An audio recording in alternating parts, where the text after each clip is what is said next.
Now, may every living thing, or weak, whether weak or strong, omitting none, tall, middle size or short, subtle or grosser form, seen or unseen, those dwelling near or dwelling far away, born or unborn, may every living thing abound in bliss.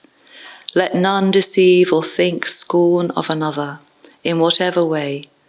But as a mother watches over her child, her only child, so long as she doth breathe, so let her practice unto all that live, an all-embracing mind. And let a man practice unbounded love for all the world, above, below, across, in every way. Love unobstructed, void of enmity, standing or moving, sitting, lying down, in whatsoever way that man may be, provided he be slothless, let him found firmly this mindfulness of boundless love. For this is what men call the state sublime. So shall we, by leaving far behind all wrongful views, by walking righteously, attain to agnostic vision and crush out all lust for sensuous pleasures. Such in truth shall come to birth no more in any womb. That's a very, very old version, and it's slightly shortened than the version that we're going to be looking at. It doesn't carry all the ethics, but it just brings out the whole quality of loving kindness that we're going to be dwelling on for the rest of the retreat. I'll read another version at the end.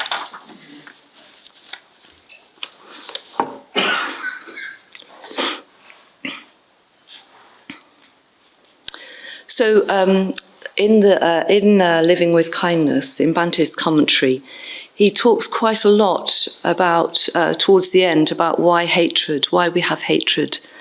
And I've got particularly interested in this, these pages, these extracts. So I'm going to be just working through some of them and just bringing them alive a bit more.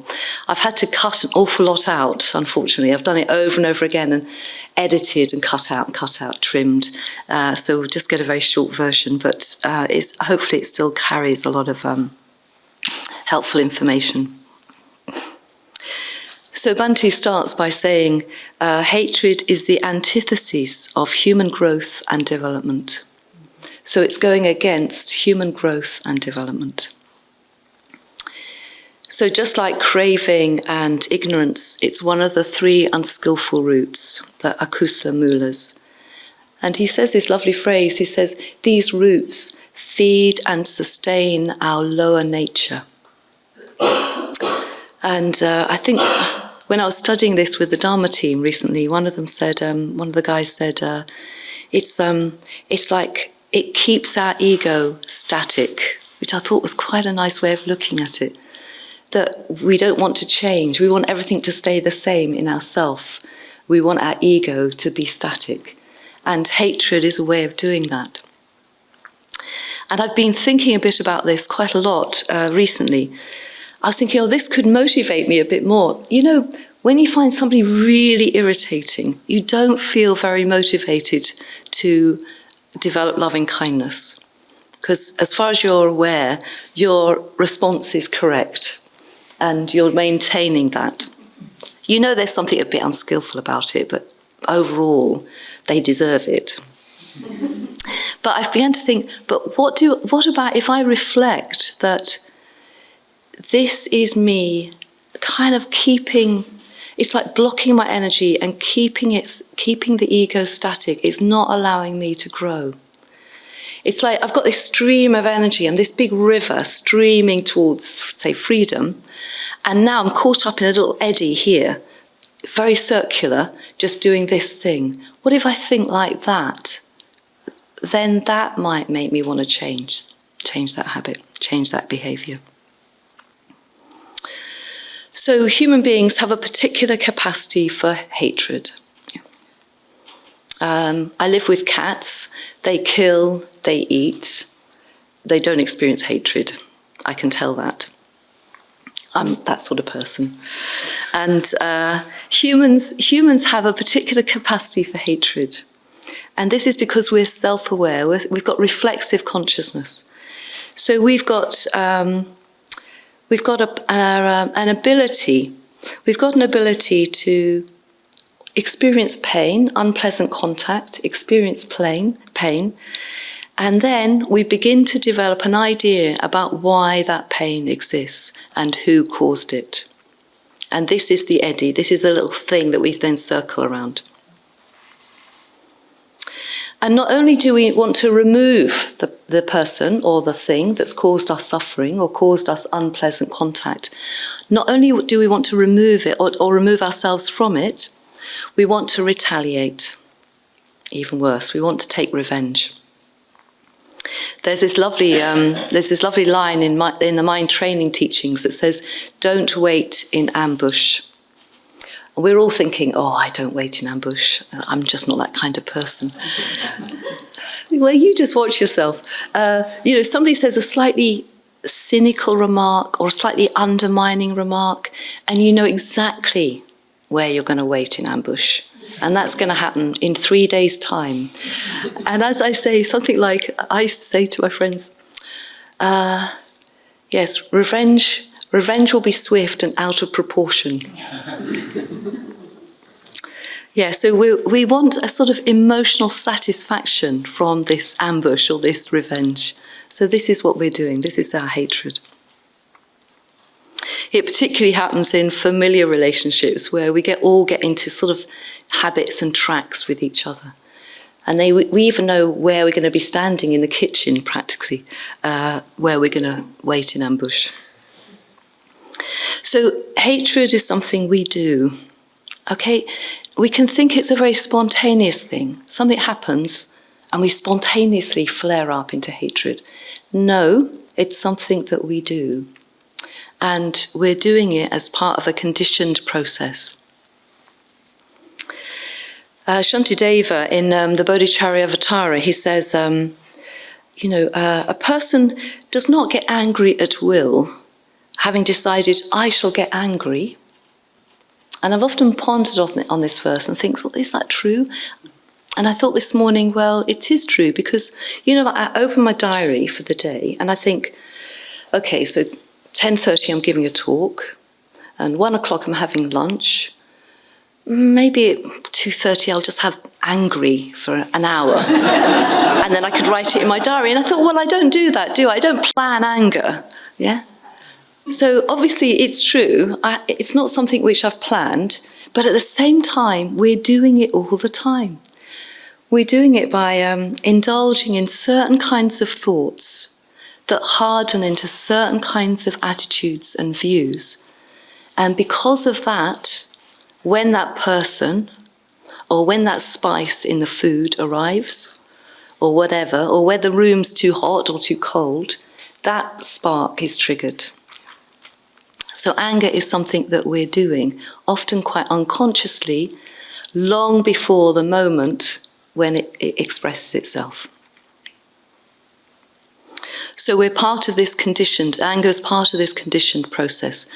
I will just say that falling in love follows exactly the same pattern. It's just not the romantic, authoritative action or moment that you think it is. Okay, it's just a conditioned process. We can reduce it completely out of romance, I'm afraid.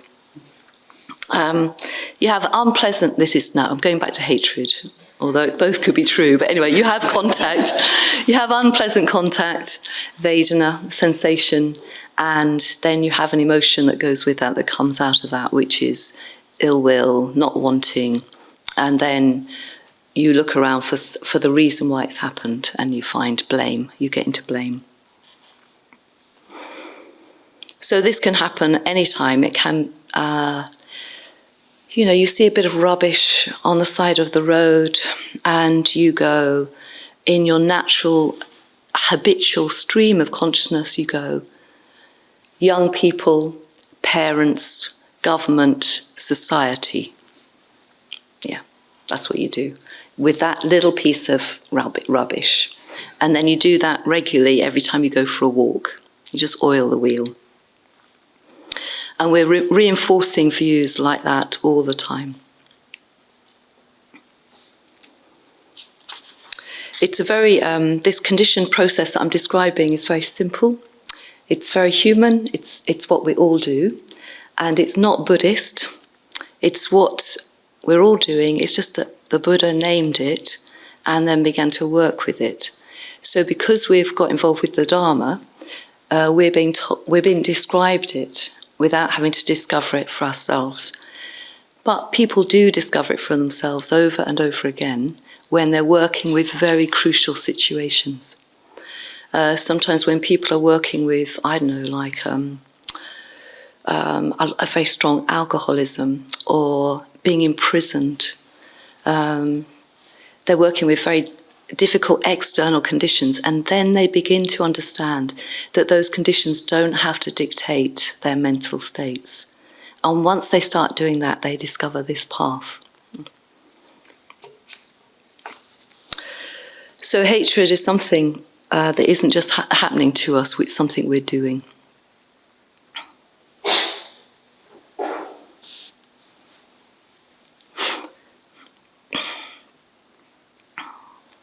So because it's something that we do, it doesn't really require very much external stimulation.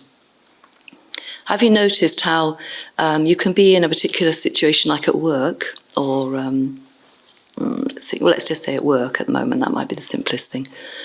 And there's somebody who's really irritating at work, and then one day you discover that they're going to be moved to a different office, or they've decided to reapply for a job and they've got a different job. And you think, that's great, everything will be sorted, that person's moving on. Yeah. And then that person that never was irritating before became really irritating after they left. Have you ever wondered why that happened? That's because irritation and hatred is what we're doing all the time. We're just channeling it through different methods. We're just channeling it through different people. We're just looking for a place where we can have that particular energy flow. Yeah, as Shantideva says, something like, enemies get ill and die, or they move on, but your mind of hatred stays with you. Yeah. So we're always working with it.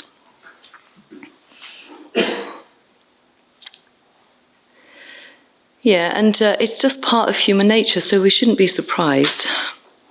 In trying to develop metta, we're swimming against the current in ourselves. We're swimming against human nature. And Bhante says, Sangharakshita says, sometimes we just want to rest. Yeah? We get another irritating person and we think, oh, can't I just have a rest right now from working with irritation? I notice that sometimes when I feel a bit irritated or annoyed about somebody, with somebody, and I think the reason why I find this person irritating is that they require me to apply a bit more effort to working with metta or working with ill will, and I don't like it. That's all it is, really.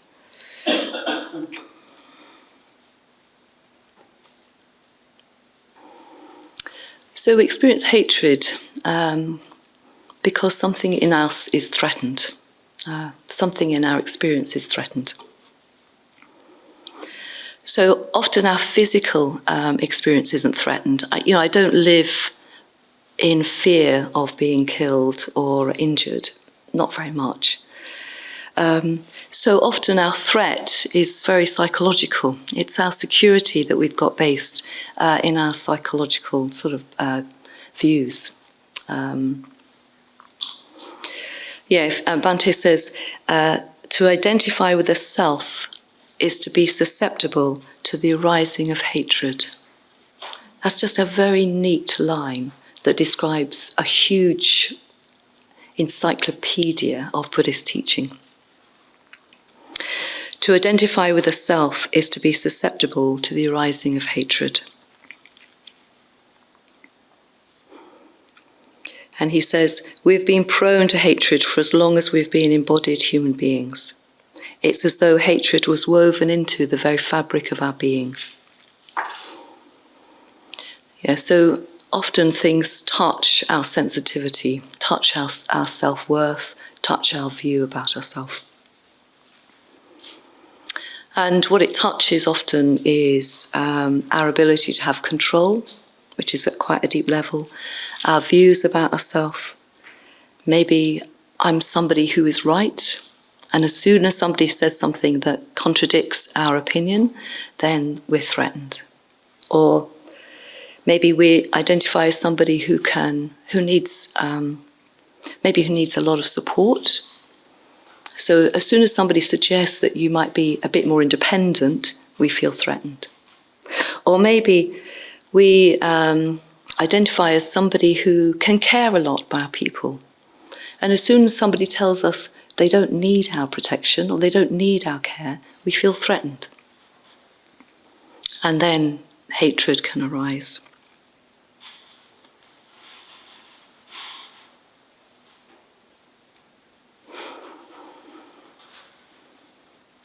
Yeah, I'm going to come back to that in a minute, I think. Yeah. So let's go on to just mention a little bit about metta.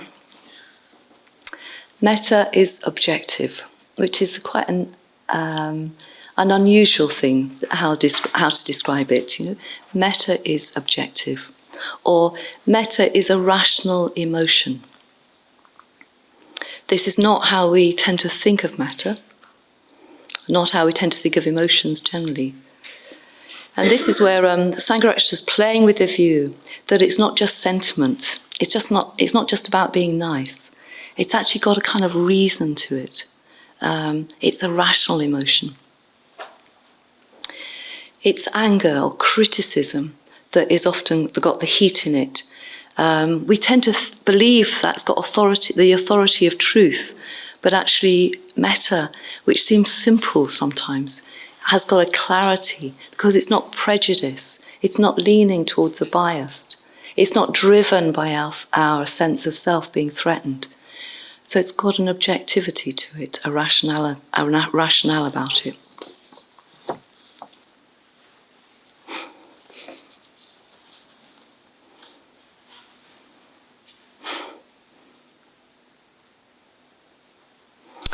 Okay, yeah, so emotions are interesting. Well, not all emotions are interesting, but some of them are interesting. And we take a lot of authority from our emotions. You know, if we feel something very strongly, we tend to think it must be true, or there must be a good reason. That person over there is a very good reason why I feel so angry. So we do derive a lot of authority from our emotional experience. But so nobody can argue that. Nobody can argue that we shouldn't have those emotions, or that those emotions aren't true, because they are true. But are they appropriate to the situation? Does the situation deserve that particular emotional response from you?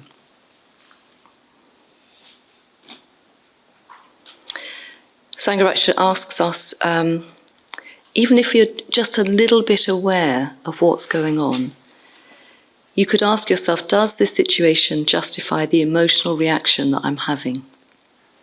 He asks, what is the objective situation? Are my emotions appropriate to what is really going on? So ask yourself that on quite a deep level. You could keep asking yourself that about a particular situation. Is this an appropriate emotional response to this situation? There's a practice now that we've begun to call the reaction practice in Triratna, and I'm just going to describe a little bit about of what that practice is. Sangharakshita used to talk about it in a very general terms, without very very strong kind of identification of it as a practice. He used to talk about it quite a lot in different seminars. And one place where he did talk about it was in an old seminar from maybe the 1990s, early 1990s, from when he met with some people from Windhorse Trading. So Windhorse Trading was a business that we used to run. It was a very successful business. And there were a lot of people working in that business. And very senior order members formed a kind of that were the directors of the business. But they had a question, and they did a seminar with Sangharakshita, and they had this one question, this one question. Can you gain insight by working in a gift shop or in a warehouse? It seems like a reasonable question, doesn't it? And is it more like we do this until we're kind of spiritually adult, and then we go on and live in a meditation center and we meditate? Is that what we need to do? And Sangharakshita describes this process. He says, no, he says, you just apply the Dharma to particular crucial situations. So you get a phone call from, a retail manager, and they say to you, we've decided to cancel our order for the autumn. Okay. So that is going to be unpleasant contact. What are you going to do with that unpleasant contact? You're going to experience disappointment, and then you're going to experience anger, and then you're going to ask, is this really appropriate to the situation? You're going to really think about this. And then you're going to think, what is the really disturbing aspect to it?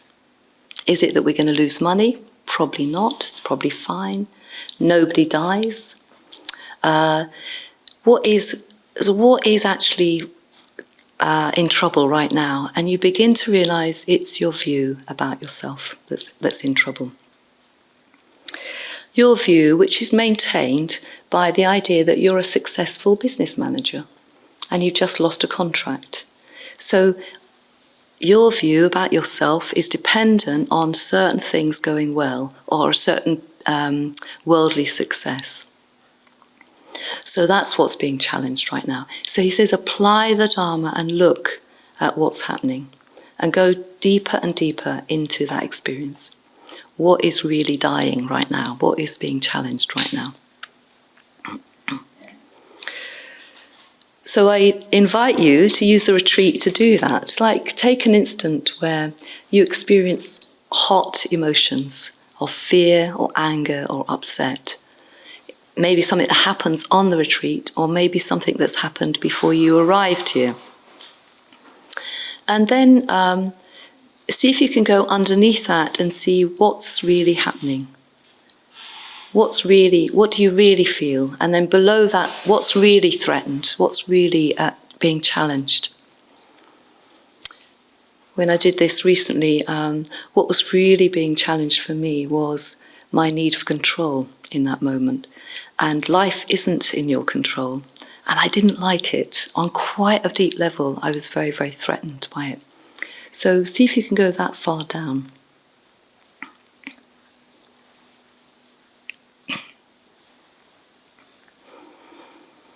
There's this lovely phrase from the mind training teachings again, which is a slogan that says, drive all blames into one.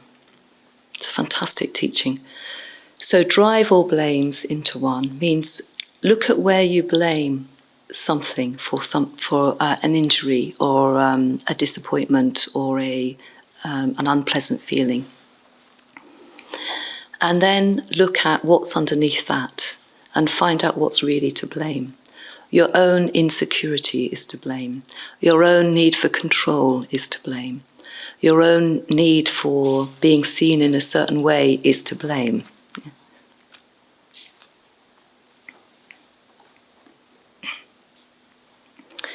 Okay, now looking at metta as transformation.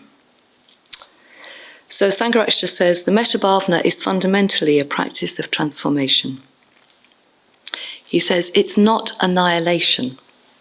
The aim is not to obliterate our negative emotions as to redirect them. This is very, very much a teaching of Sangharakshita's and of Triratna, actually.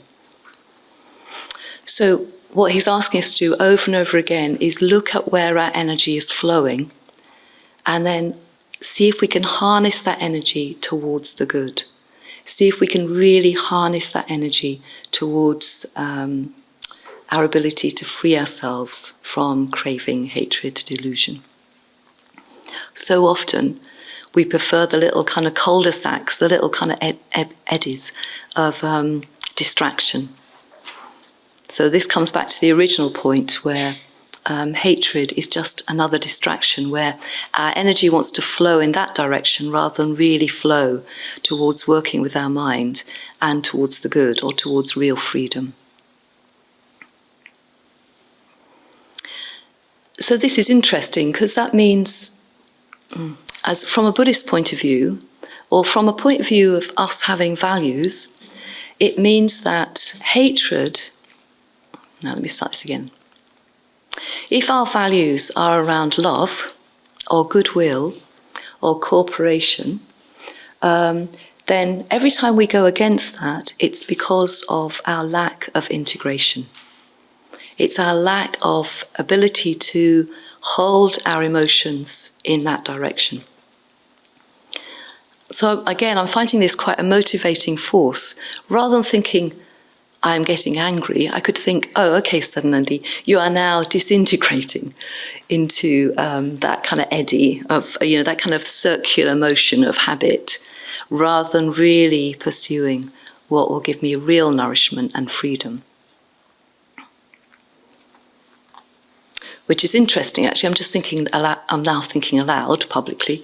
In Know Your Mind, when Bhante goes into the Abhidharma, I think under the chapter of all the negative emotions, I think it's called like a chapter on disintegration. Does anyone remember that? I think it might be to do with disintegration. So it's like the negative emotions is disintegrating us, and it's where we're unintegrated. And the positive emotions are kind of more like adding to the flow of the river that we're really trying to be.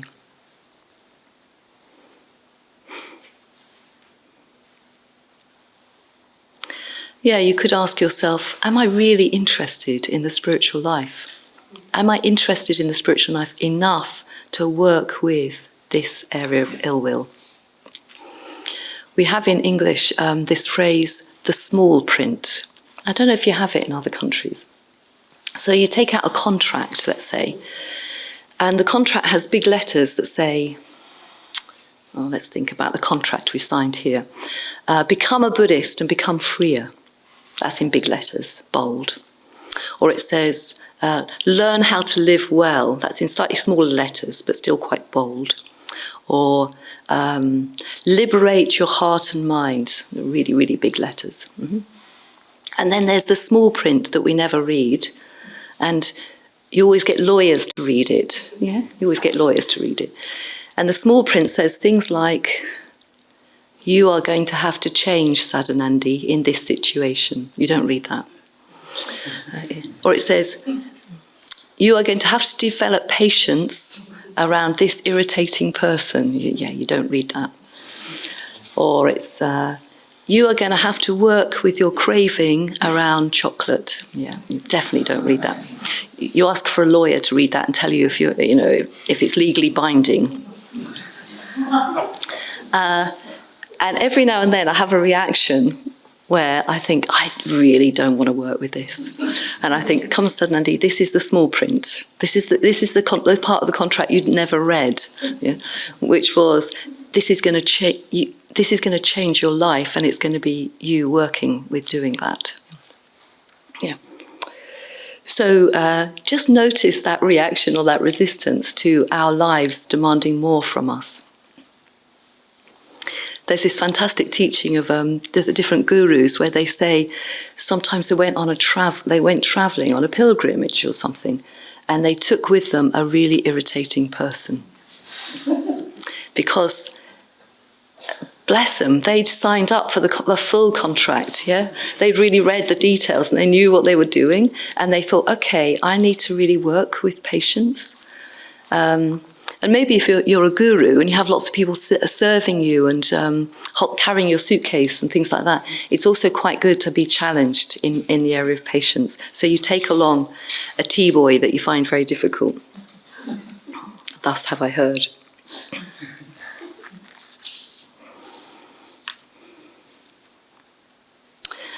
Okay, so in the Metta Bhavana, when we do the Metta Bhavana, we are asked to turn our metta, or turn our awareness towards an enemy. I tend not to use the word enemy very much. I tend to use the word a person we find difficult as a good description. This is in the 4th stage. We rarely have enemies, actually, really. We rarely have people out to kill us or injure us or do us harm.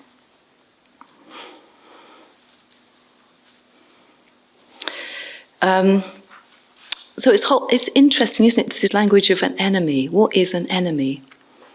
I mean, an enemy is somebody where, well, maybe sometimes they're objectively trying to do us harm.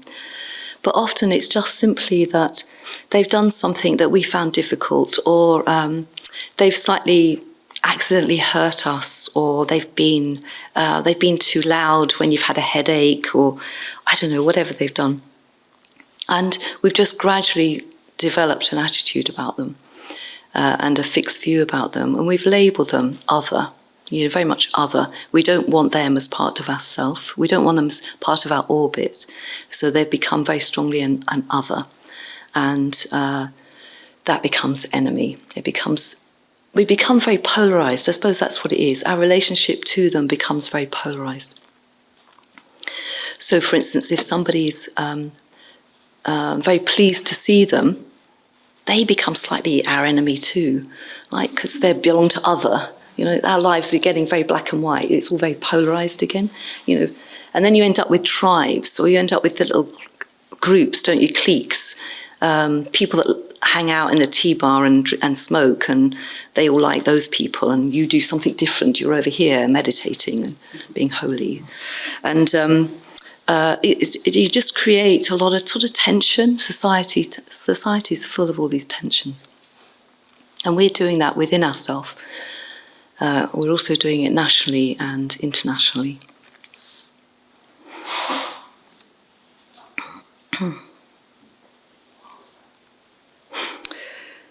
Yeah, now, where am I going?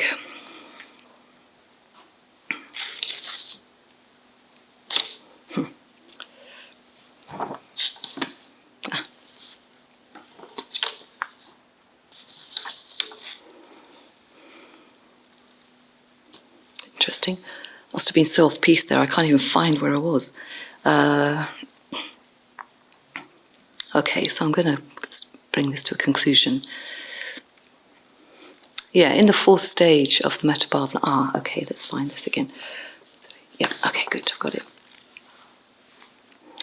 So we do need to work with this difficult person, or this person we find difficult.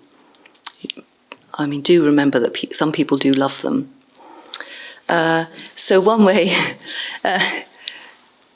is just to try and just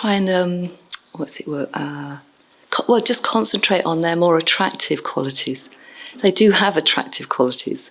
And often when we don't like somebody, or we find somebody difficult, we over-labour the things that we find difficult, so that we see them mostly just in those terms. But actually they do have other sides to them.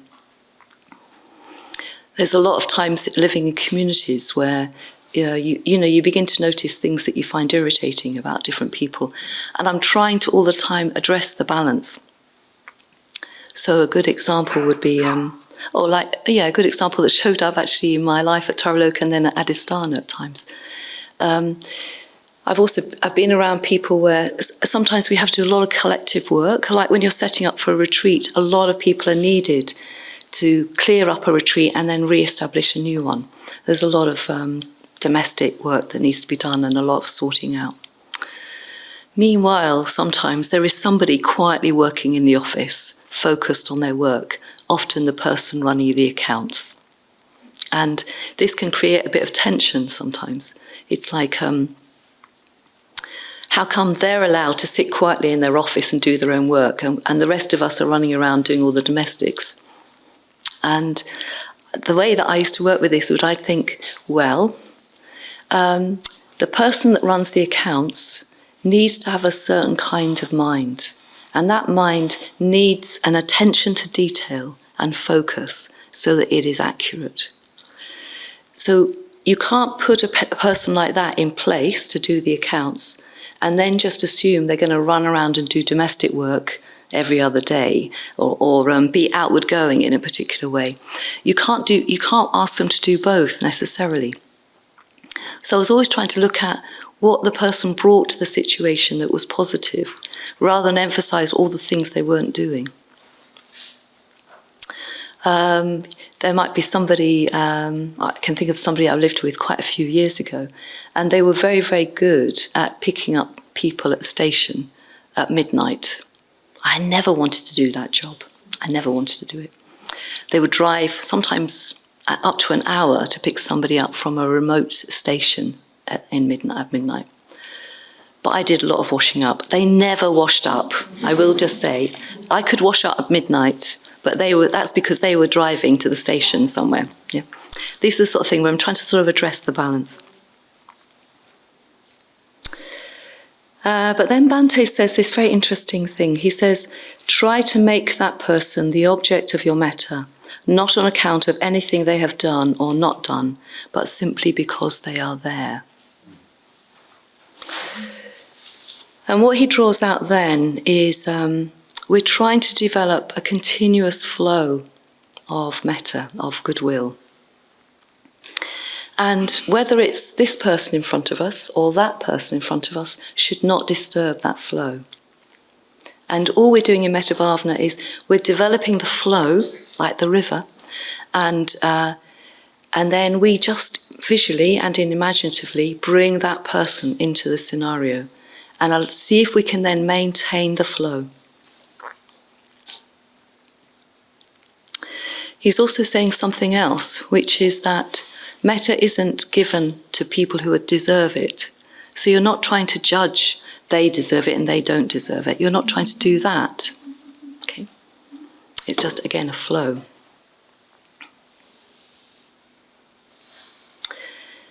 And then he says something else, which Manjuvajra said yesterday in the tea meeting. He's saying, even the things you don't like, and the things you do like, all of that can just be a focus for metta. It can just be where your metta flows to. Your metta can hold all the difficult aspects of your character, or the difficult aspects of your character, the difficult aspects of their character, and all the irritations. Why not just put it all in there and let the metta stand in relationship to that?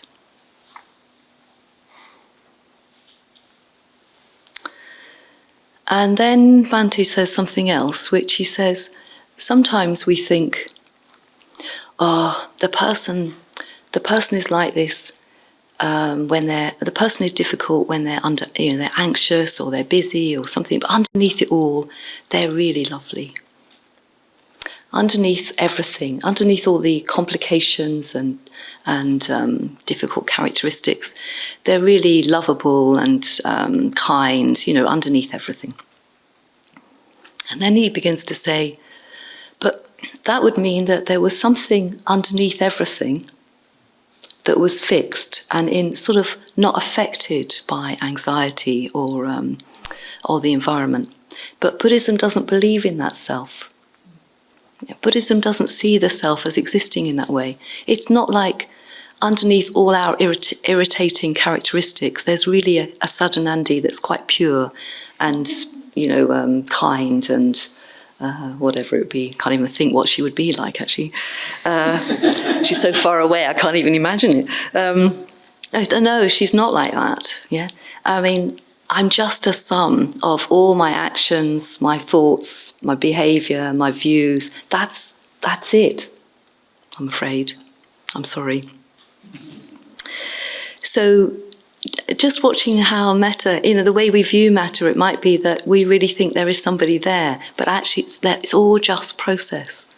I mean, this is quite a high area of reflection, but it could be a very lovely way of approaching metta. When it's very, very difficult, just see it all just more like everything's just more movable, flexible.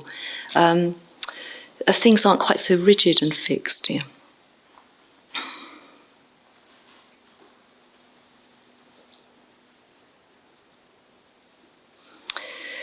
Yeah, so we're taking into account all our qualities, the good and the bad and the ugly, and we're taking in other people's qualities, the good, the bad, and the ugly. And we're just directing metta to that person as a whole. Yeah. And this is where we touch on metta as unconditional. So no longer dependent on whether we like them or not. No longer dependent on whether they're doing all the washing up or not.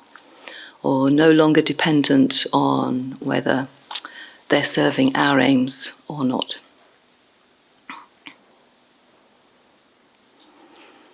Let me think, I'm just coming to the end. I'm just trying to think how to end it.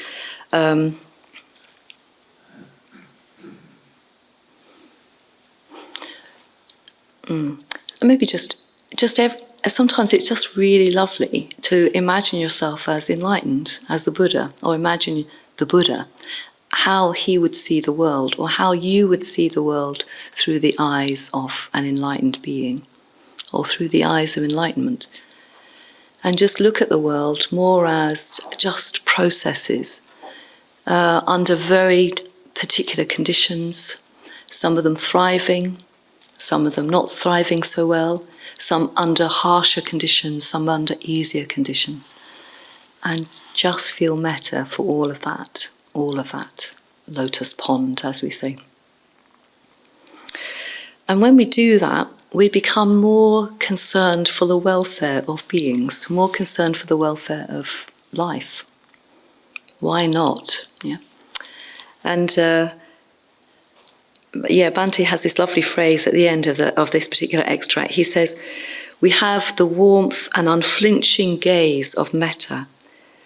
You see everyone and yourself, faults and all." But I love this idea of an unflinching gaze of metta.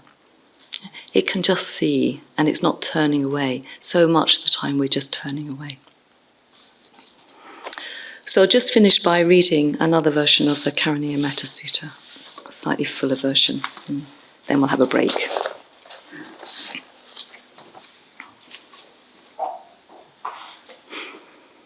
So this is a translation by a guy called Vipassi, who was an order member.